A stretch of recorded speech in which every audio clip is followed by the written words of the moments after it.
आखिर इस समय ग्लोबल वार्मिंग के लिए क्या चैलेंजेस है? बेमौसम वर्षा होगी, बेमौसम बाढ़ आएगी, ज़मीन में क्रैक्स होंगे, पैदावार कम होगी।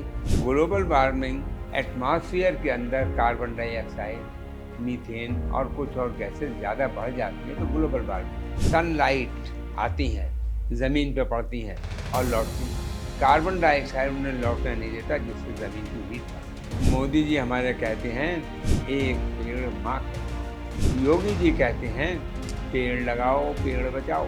कुकरेल एक ऐसा आपका प्लान जिसको लेके बहुत चर्चा हो रही है। आप वहाँ पे नाइट सफारी शुरू करने वाले हैं। दुनिया की 5वीं नाइट सफारी, हिंदुस्तान की पहली नाइट सफारी, वो भी उत्तर प्रदेश में। इको टूरिज्म को भी आपने बढ़ावा देने का सोचा है, वो कॉन्सेप्ट क्या है? पेड़ काटने ज़रूर है, लेकिन जितने काटो उससे कहीं ज़्यादा लगाओ, और जो पेड़ लगाओ उनको बचाओ।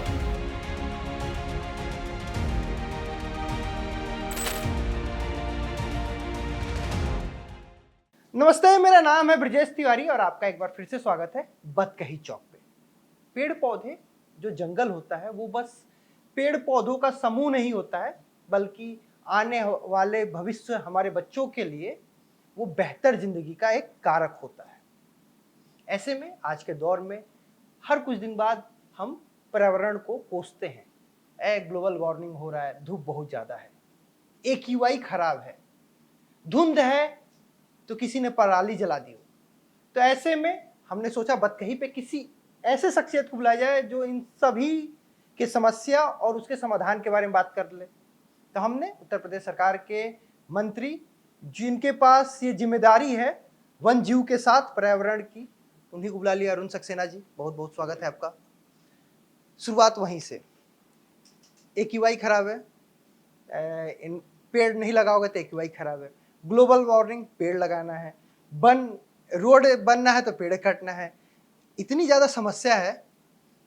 और उसके बाद लेकिन पिछले 4 साल में उत्तर प्रदेश, अगर हम देखें पर्यावरण में, बहुत ही बेहतर लैंडमार्क को स्थापित किया है। तो आखिर इस समय ग्लोबल वार्मिंग के लिए क्या चैलेंजेस है? देखिए, हमारे प्रधानमंत्री परम आदरणीय मोदी जी कहते हैं ग्लोबल वार्मिंग हो रही है, दुनिया वालों ज़रा सोचो अपने बच्चों को कैसी दुनिया छोड़ के जाओगे। और इस ग्लोबल वार्मिंग से बहुत नुकसान है। ग्लोबल वार्मिंग आप महसूस कर रहे हैं, टेम्परेचर बढ़ता जा रहा है, बेमौसम वर्षा होगी, बेमौसम बाढ़ आएगी, ज़मीन में क्रैक्स होंगे, पैदावार कम होगी। तो ग्लोबल वार्मिंग रोकना अब ग्लोबल वार्मिंग होती क्यों है? ग्लोबल वार्मिंग एटमॉस्फेयर के अंदर कार्बन डाइऑक्साइड, मीथेन और कुछ और गैसेस ज़्यादा बढ़ जाती हैं तो ग्लोबल वार्मिंग होती है। सनलाइट आती हैं, ज़मीन पे पड़ती हैं और लौटती हैं।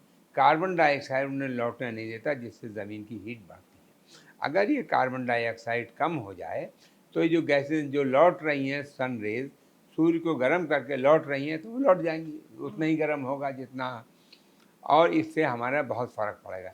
तो मोदी जी जो कहते हैं ग्लोबल वार्मिंग हो रही है, ग्लोबल वार्मिंग को रोकने का एकमात्र तरीका है एटमॉस्फेयर की कार्बन डाइऑक्साइड कम करो।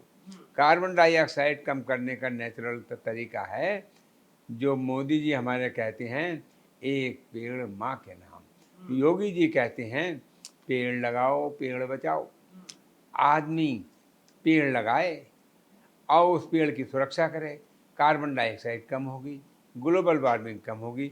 हमारे प्रधानमंत्री जी के आह्वान पे इस वर्ष आम जनता ने, छात्र, नौजवान, किसान, मजदूर, महिलाएं, पत्रकार, डॉक्टर, वकील, इंजीनियर, व्यापारी, इंडस्ट्रियलिस्ट, सब लग गए पेड़ लगाने पर। एक त्यौहार की तरह लगाया, एक पेड़ माँ के नाम।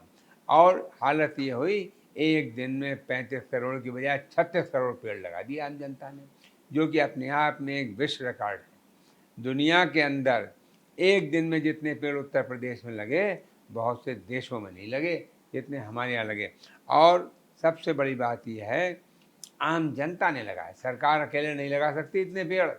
ये जनता का, मोदी जी योगी जी का आह्वान था, जो आम जनता निकल पड़ी और उसने इसको त्यौहार के रूप में मनाया बहुत सम्मान के साथ लगाया, अंतरात्मा की आवाज़ पे लगाया, दिल से जोड़ के लगाया पेड़। और सबसे बड़ी बात तो यह है, उनमें से 90 से 95% पेड़ जीवित हैं। ये सबसे बड़ा चैलेंज होता है जी कि हाँ। आप पेड़ लगाए वो सूख गया, वहां पे फोटो लगा, फोटो क्लिक हुआ, लोग अपने घर चले गए, उसके बाद कोई केयर ही नहीं हुआ। मैंने जो कहा ना 4 साल में सबसे बड़ा चैलेंज था कि जो पॉलिसी आ रही है उसको धरातल पे उतारना।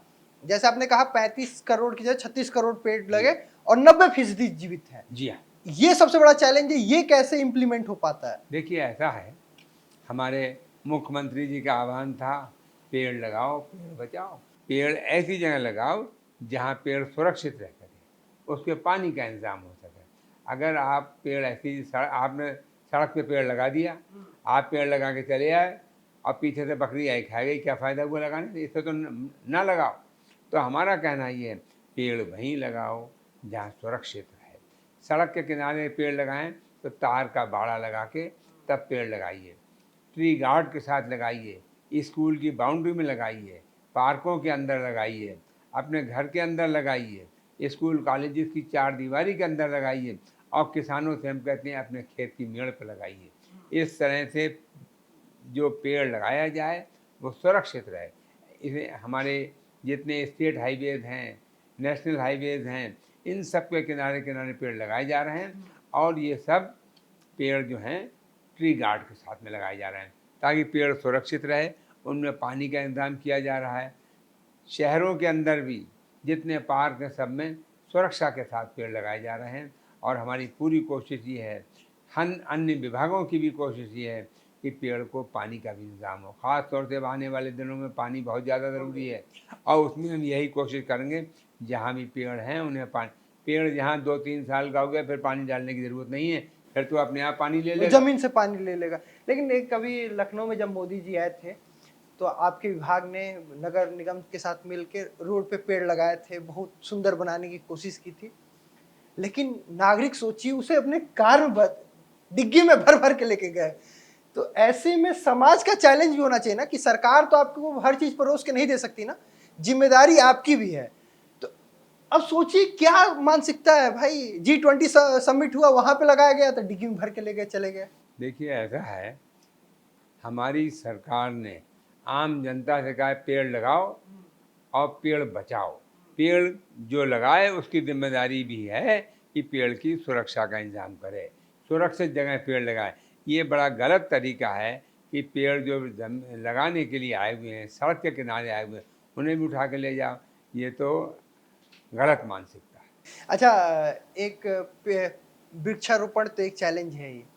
दूसरा, आपके पास वन जीव जो है, अभी मैंने हाल में ही पढ़ा कल के न्यूज़पेपर में कि लखनऊ के चिड़ियाघर और बाकी चिड़ियाघर के लिए आपने शेरों के लिए फुहावरा की व्यवस्था की है, गेंडे के लिए आपने कीचड़ की व्यवस्था की है। इस बीच में मेरे को ये जू के साथ मुझे सीधे इटावा कनेक्ट हो गया, क्योंकि विपक्ष की बात है, विपक्ष की बात ज़्यादा करनी नहीं चाहिए, क्योंकि आप उनका क्या है, वहाँ पे जो सफारी बनी थी, जंगल सफारी, उसमें कुछ शेर आए थे। अब वो शेर की संख्या दुगुनी हो गई है, लगातार वो खुद ट्वीट करके बताते हैं कि भाई शेर की संख्या बढ़ रही है, शेर की संख्या बढ़ रही है। एक चैलेंज था वहाँ पेड़ ना होना, बबुल के पेड़ थे जिनको बड़े होने में टाइम था, जिस कारण वहाँ पे धूप नहीं था, धूप नहीं पहुँच पा रही थी, पानी फुहारा, तो ये कैसे आपने इसे मेंटेन किया? देखिए इटावा भी हमारा लाइन सफारी है, हमारा एक बड़ा सेंटर है, और वहाँ पर शेर बहुत ज़्यादा हैं, और शेरों की संख्या पहले से काफ़ी बढ़ गई है। इटावा के अंदर जितने लाइन बढ़े हैं उतने प्रदेश में कम जगह बढ़े हैं। तो मैं कहूँगा यह हमारे उत्तर प्रदेश के लिए एक बड़ी बात है कि इटावा लाइन सफारी में बड़ी संख्या में शेर बढ़े हैं, और इसकी वजह है हमारे विभाग द्वारा उनकी बेहतर देखभाल, उनकी देखभाल अच्छी हो रही है, इसलिए उनकी संख्या बढ़ रही है। और वहाँ पर सफारी करने जाते हैं लोग, शेरों को देख के उनका आनंद लेते हैं। शेर के साथ में शेरनी भी है, उसके साथ में 2-2 बच्चे भी चल रहे हैं साथ में, लोगों को देख के आनंद आता है। और उसके अलावा और भी बहुत से जानवर हैं वहाँ पे, हाथी है, सारस है, पानी है, बत्तख हैं, चिड़िया हैं, सब तरह के हैं। और बहुत से हिरन हैं, ब्लैक बक हैं, बहुत से जानवर हैं जो वहाँ देखने को मिलते हैं। लोग आते हैं, देखते हैं, और बच्चे तो ख़ास तौर से देख के खुश होते हैं। अब जब हम सुनते हैं कि वहाँ पे एक स्कूल आया हुआ है आज, तो हमने भी ये किया है, अगर स्कूल के बच्चे आएँ तो उनके साथ एंट्री फीस आधी कर दो, उनके साथ कम कर दो। और इस तरह से हमने बच्चों के साथ ख़ास तौर से बच्चे आएँ देखें और वो बड़े खुश होते हैं। और उनको अगर हम कहीं जाते हैं और बच्चे देख रहे हैं साहब शेर को देख के, लोमड़ी को देख के वो बहुत खुश हो रहे हैं, अपना दिल भी खुश होता। सही बात है। अच्छा, अभी कुकरेल एक ऐसा आपका प्लान जिसको लेके बहुत चर्चा हो रही है। इसी साल सुनने में दिसंबर में आप वहाँ पे नाइट सफारी शुरू करने वाले हैं, तो ये क्या प्लान है, इसके लिए क्या प्लानिंग चल रही है? देश की, बल्कि मैं ये कहूँगा दुनिया की 5वीं नाइट सफारी, अच्छा। हिंदुस्तान की पहली नाइट सफारी, वो भी उत्तर प्रदेश में और लखनऊ में शुरू करने का हमारा मुख्यमंत्री योगी जी का संकल्प है और वो इसको पूरी तरह से लगे हुए हैं और उन्होंने इसके लिए बड़ी कोशिश की है। लेकिन अभी ये मामला किसी वजह से सुप्रीम कोर्ट में थोड़ा अटक गया है और हम समझते हैं जल्दी ही वहाँ से हमें अनापत्ति मिल जाएगी और इसका हम जल्दी ही शुरुआत करें। तो वैसे इसकी रूपरेखा क्या थी, क्या मतलब जो नहीं रूपरेखा जानते वो ये जाने? है, कुकरेल जो हमारे लखनऊ शहर के अंदर है, वहाँ पे काफ़ी जगह है, वन विभाग की जगह है, पेड़ भी हैं, खाली जगह भी है। हमने सोचा था पेड़ जो लगे हैं वो तो लगे रहने देंगे, उन्हें कम से कम कटवाएंगे। जो खाली जगह है वहाँ पे, और जो जगह है जहाँ बीच बीच में जगह खाली पेड़ भी लगे हैं, वहाँ पे हम कुकरेल नाइट सफारी बनाएं ताकि पेड़ों के छाए में जानवर रहे, जानवर के रहने का भी वहाँ इंतज़ाम किया जाए और लोग रात में चांदनी लाइट में, वहाँ पे लाइट इस तरह की लगाई जाए जैसे चांदनी लाइट में जितनी रोशनी होती है, ताकि जानवरों को रोशनी की चौंध भी ना लगे और चांदनी रोशनी में आके लोग जानवरों को देख के आनंदित हों। आनंद उठा सके जी। उसका, ये एक अच्छा है। सुप्रीम कोर्ट से हम भी चाहेंगे कि मैंने भाई बताया हमें भी अनुभव हिंदुस्तान करने की- को मिले। हिंदुस्तान की पहली नाइट सफारी, इससे टूरिज्म भी बढ़ेगा। दुनिया की 5वीं नाइट सफारी, अब वो भी उत्तर प्रदेश में और लखनऊ में।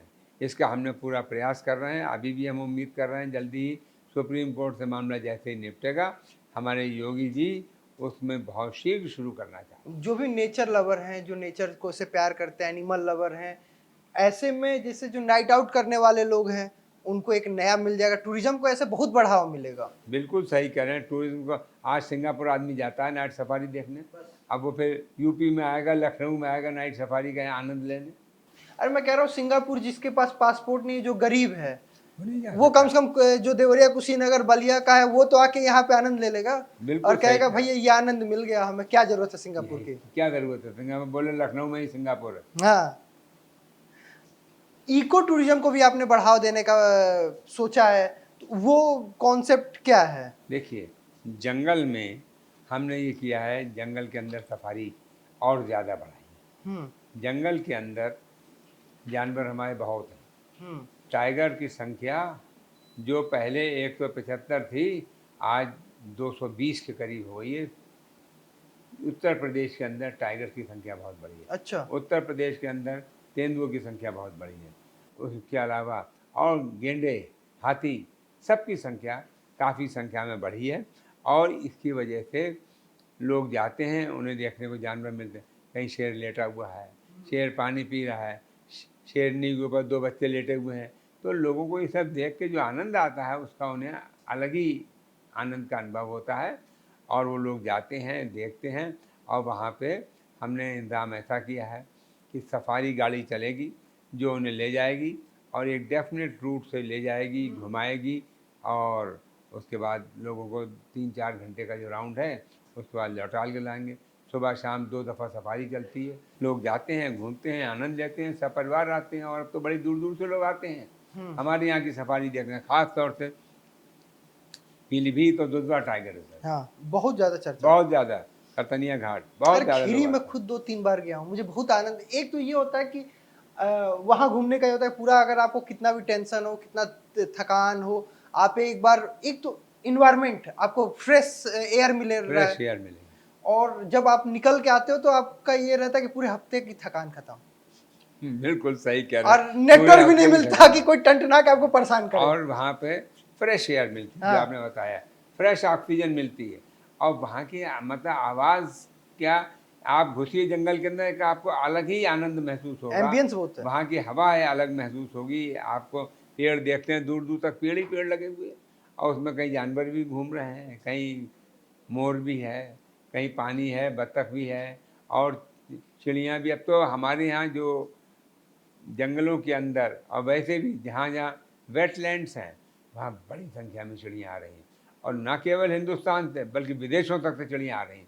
देखिए मैं एक साइबेरिया से चिड़ियाँ एक बहुत और आती हैं। अनुरोध करूंगा, अगर जैसे आप साउंड हीलिंग, आप लोग सुनते हैं कि साउंड हीलिंग से किसी का माइग्रेन या ये सब बीमारी का समस्या का समाधान हो, ऐसी जगह आप जाइए, फ्रेश एयर के साथ चिड़ियों की जो वो आवाज होती है उनसे आप अपने आप हील हो जाएंगे। हाँ, मैंने बताया कि नेचर का अपना अलग ही आनंद है, इसका कोई सब्स्टिट्यूट नहीं है। हाँ, फ्रेश एयर मिल रही है, ऑक्सीजन युक्त मिल रही है, हवा ठंडी मिल रही है, शांति मिल रही है, चिड़ियाँ हैं, जानवर हैं, और आपका परिवार आपके साथ में। इससे ज़्यादा खुशी का माहौल क्या होगा। मोबाइल में नेटवर्क नहीं है मोबाइल में नेटवर्क भी नहीं होता वहाँ पे, ये बात आप सही कह।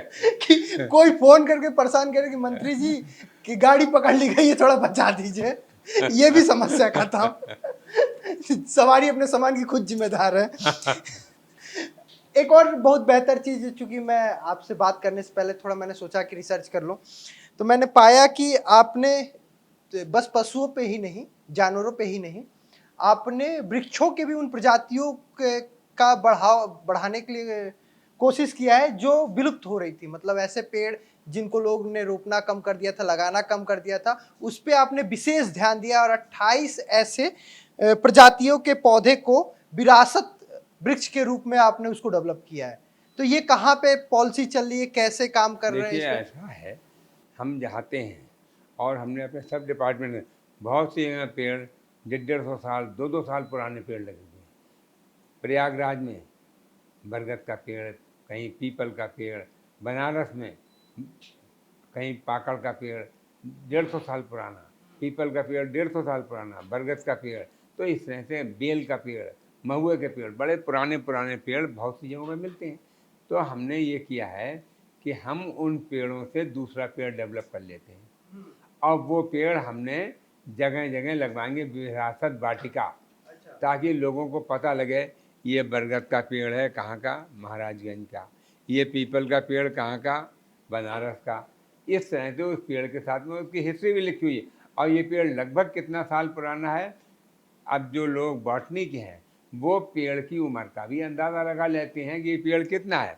मैं जब जाता हूँ तो मुझे मिलते हैं लोग, अक्सर कहते हैं साहब हमारे बाबा साहब जब थे तो वो कहते थे ये पेड़ तब भी इतना ही बड़ा है, और आज हम देख रहे हैं तो इतना बड़ा है, तब पेड़ की उम्र का अंदाज़ा वैसे लगाएंगे। लेकिन जो वैज्ञानिक हैं वो पेड़ की उम्र का भी लगभग ऐसे अंदाज़ा तो लगाते हैं। एक चीज और बेहतर हो सकता है कि जैसे सारनाथ का जो पेड़ है, जिसे हम बोधि ट्री कहते हैं, हाँ उसे हाँ, आप अलग अलग जिले में लगा दे तो बिल्कुल लगाए बुद्ध का। हैं, बिल्कुल लगाए हैं, ताकि बच्चों को जानकारी हो ये सारनाथ का पेड़ है। हम्म, और उससे, और उस पेड़ के वहाँ पे एक बोर्ड लगा हुआ है, उसमें लिखा है ये वृक्ष सारनाथ का है, ये सारनाथ में इस जगह पे लगा हुआ है, ये पेड़ लगभग इतने उम्र का है, उसका पेड़ का नाम क्या है, साइंटिफिक नेम या बॉटनिकल नेम क्या है, ये सब उसके बारे में पूरी तो ऐसे जानकारी तो आप मतलब पूरे 75 जिलों को टूरिस्ट पॉइंट बना देखिए देंगे। ऐसा है, अभी 75 जिलों में तो नहीं, लेकिन मंडलीय हेडक्वार्टर्स पे हम ये विरासत वृक्ष वाटिका, जो बहुत पुराने पुराने पेड़ हैं जिनकी अपनी हिस्टोरिकल इम्पोर्टेंस है,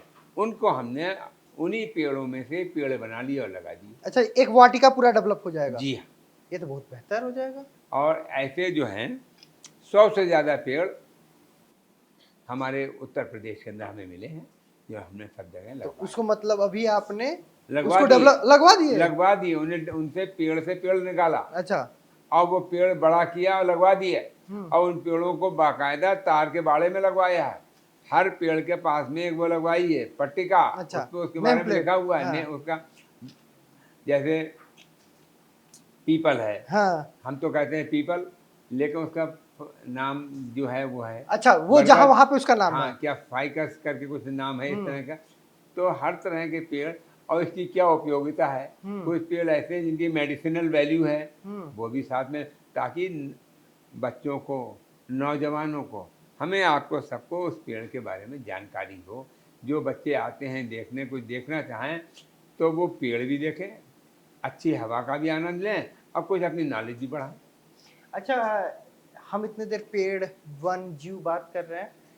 एक बात और है, लोग को टेंशन तो बहुत है एनवायरनमेंट का कि AQI खराब है, लेकिन उसके लिए भी वो सोचते हैं कि कुछ करें ना, इंडोर प्लांट से काम चला लें। शहर में 600, 700, 800, 1000 स्क्वायर फीट में घर है, उसी में चला रहे हैं, और उसके लिए वो कोई पेड़ काटने आ जाएंगे, लगाने नहीं आएंगे। ऐसे लोग के लिए आप क्या कहेंगे? देखिए, पेड़ काटना नहीं चाहिए जब तक बहुत ज़रूरी ना हो। ये मैं कहूँ कि बिल्कुल नहीं काटना चाहिए, नहीं। अगर कहीं बहुत ज़रूरी है तो पेड़ काट लो भाई। हम भी सड़क चौड़ी करने के लोग हमसे कहते हैं तो हमें बड़े अफसोस के साथ पेड़ काटने की इजाज़त देनी पड़ती है। पेड़, अब सड़क बननी है, अगर सड़क के बीच में पेड़ आ जाएगा, एक्सीडेंट हो जाएगा, एक दो लोगों की चोट लगेगी, तो ऐसे पेड़ को कटवा दीजिए। सड़क चौड़ी हो रही है तो पेड़ कटवाइए, लेकिन जितने पेड़ हम काटें उससे कहीं ज़्यादा लगाएं भी, तब तो ठीक है, वरना तो कहें। ये भी निर्देश देते हैं कि नहीं? ये भी हम कहते हैं पेड़ तुम्हें लगाना भी होंगे, हाँ। कि पेड़ लगाओ। और पेड़ काटना कहीं कहीं पे ज़रूरी होता है, सड़क चौड़ी करना है तो पेड़ लगाना है। किसी की अपनी ज़मीन है, एक पेड़ आ गया बीच में रास्ते में, तो वो कहते हैं हमारा घर बनाना, हमें ही पेड़ कटवाना है, कटवा लो। बहुत से किसान भाई अपनी ज़मीन में टिम्बर का पेड़ लगाते हैं, यूकेलिप्टस लगाया हुआ है, और कुछ पेड़ लगाए हुए हैं, मीलिया डूबिया लगाया हुआ है, पॉपुलर लगाए हुए हैं। तो कहते हैं हम तो साहब अपना पेड़ बेचेंगे, और उस पेड़ को बेच के वो प्लाई बनती है, टिम्बर बनती है। कुछ पेड़ के काटने से इमारती लकड़ी बनती है, या आपके यहाँ की बिल्डिंग हम देखें, दरवाजे बन रहे हैं, माचिस की चौखटें बन रहे तिल्लियां बनती हैं, हैं। माचिस की तीली। तो पेड़ काटने ज़रूर हैं, लेकिन जितने काटो उससे कहीं ज़्यादा लगाओ, और जो पेड़ लगाओ उनको बचाओ। अच्छा, एक चीज़ और है कि यहाँ पे आसपास बहुत से ऐसे वृंदावन योजना हो गई, या फिर ओमेक्स सिटी है, कई ऐसे लोग के पास 3-3 हज़ार, 4-4 हज़ार स्क्वायर फीट में देखता हूँ लेके रखे हुए हैं, बाउंड्री कराए हुए हैं।